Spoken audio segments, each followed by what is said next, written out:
Good morning, George Street. It is time for today's announcements. And let's start with some athletics news. Yesterday was the first of the 3 cross-country meets that are happening this week.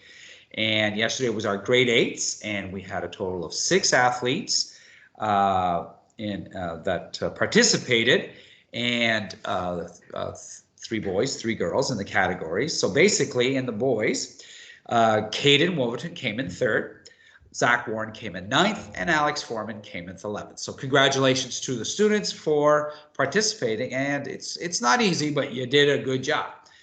And in the girls, it's Maddie Walker came in 1st, Lily Porter came in 5th, and Shayla Matthews came in 12th. Again, congratulations to our grade 8 team for a great job. Remember, it's not about getting first or whatever, but it's about giving your best. And I hope that that's what you felt when you went out there and ran.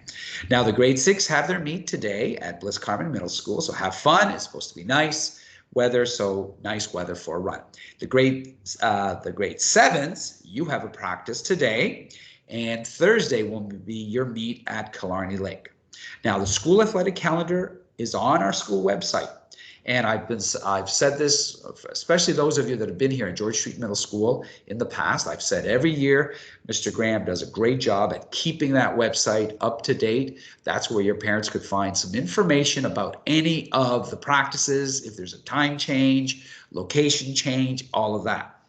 So you need to look at the website for anything in regards to athletic teams. Now, our badminton teams, if you're interested, there is a sign-up sheet that you could do down when you go down for your physical education class, and the tryouts are starting next week. So if you're thinking about badminton, there is sign-up sheets down in the gym area, and when you're going for your phys ed class, so you have all of this week to sign up. If you're going to your phys ed class, then you can sign up. Okay, so that is very important if you're interested in joining badminton. All right, let's talk about masks. I was actually reading something that was really interesting. It's from the University of Cambridge in England, and they've been doing a lot of studies and research, especially since COVID started, about what are some of the things that we can do. They do say that the 3 things that we all should be doing, of course, is physically distancing. Obviously, if you're not around people, you can't catch any viruses or bacteria from those individuals. They also say washing your hands properly, because hands are one of the greatest ways of us touching a whole bunch of things, and then touching our faces, and again getting some type of bacteria or virus. But masks have been found to be one of the quickest and probably one of the easiest ways to really prevent us from getting COVID, which is why the wearing of mask is extremely important. And wearing of a mask is not just on your mouth, but really should be on your nose, because we tend to breathe in more in and out through the nose than through the mouth. So the wearing of masks is extremely important for that. And I have to admit, I am one of those that hated wearing a mask, but I'm starting to get used to it now. As a matter of fact, now I'm starting to, the other day, I was just in the house and I felt like I should be wearing something else, and it was the mask that I was thinking about at the time. I am finding that the wearing of the mask is like any other article of clothing that you get used to. So we are asking you to ensure that you do wear your mask, not just in common areas, but also on your way out of the school, and of course on your way into the school, especially on school property. Okay, it's part of the operational plan, and it is something that public health has monitored and is continuing to monitor. Okay, so the wearing of masks is extremely important, especially once you're outside of your bubble. All right, we'll be talking more about masks this week. Now, the reason why I'm talking about masks this week is because it is Safe Schools Week, and tomorrow, sorry, not tomorrow, today we'll have some classes doing the bus evacuation. And of course, that's always important. We practice a drill hoping that we never have to do it. So that some classes are doing it today. Tomorrow, we're going to be doing our evacuation.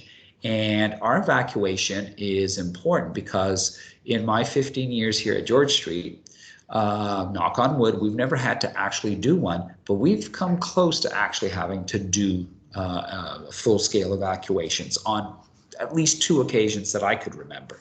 We didn't have to in the end, but we came close to it. So we practice it, and when you practice it, what's really important is that you maintain composure. Composure means being silent, walking, and it is going to be a walk.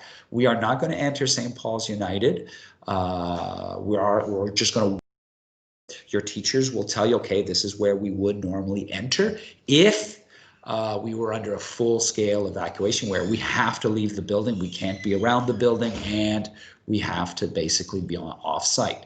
Now, the reason why we're not entering St. Paul's United is that we really don't have to go inside the building and put all close to 900 of us in there. But if it was a real drill, that's a real thing, then that's what we would have to do. And so anyways, we will do the walk, and if any teachers have any questions in regards to that, please make sure that you talk to your administrator, because there is a path that we have to take, and everybody has to make sure that they know which path they need to take. We also will be practicing a fire drill later on this week. All right. Safe schools. All right. Renaissance, I got 3 classes. As a matter of fact, I got almost 200 cookies to give away this week, but I'm going to give about 60 away today. Here are the 3 classes that are getting Renaissance visits. 7D2, that's Miss Jones' class. I just wanted to let you know that my homeroom, 7D2, achieved their first Renaissance goal yesterday at the end of the day. They remained in their seats at the end of the day, waiting for their dismissal to be called, and they've done that for 10 straight days. Good job, 7D2. You're getting a Renaissance visit today.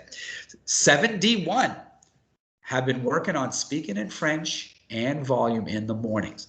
They have met their goals. So congratulations, you're getting a Renaissance visit. And last but not least, Miss Brooks' class upstairs in grade 8. My homeroom has finally reached their goal of consistently lining up with their masks on without any reminders from me. So congratulations to 8A3, and that's a timely one as we were talking about masks. So all 3 of those classes will get visits. Hear your class and you know you've been nominated. My box of goodies is right here and your names are in there, but I'll do some tomorrow and I'll do some on Thursday. Are there any questions, teachers?